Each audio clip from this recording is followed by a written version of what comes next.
Tumewaambia waache kulala kwa mikutano, hawasikii, wanaendelea kulala. Hawa watu si watatembea asubuhi?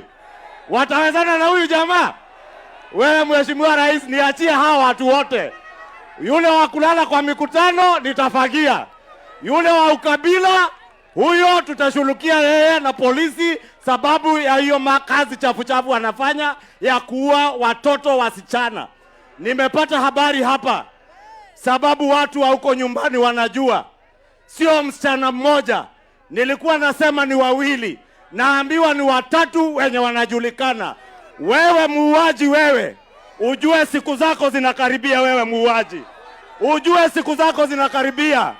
Wewe mwizi wa shamba la Ruaraka, uliiba mashamba ya watoto wa shule, ukaweka polisi kwa madarasa ya mitihani ya watoto wetu.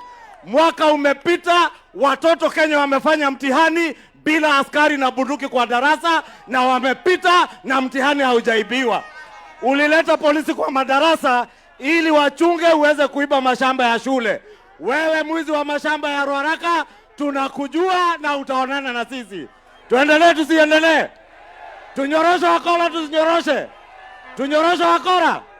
Rais aendelee na kazi? Hebu nione tutampiga tuta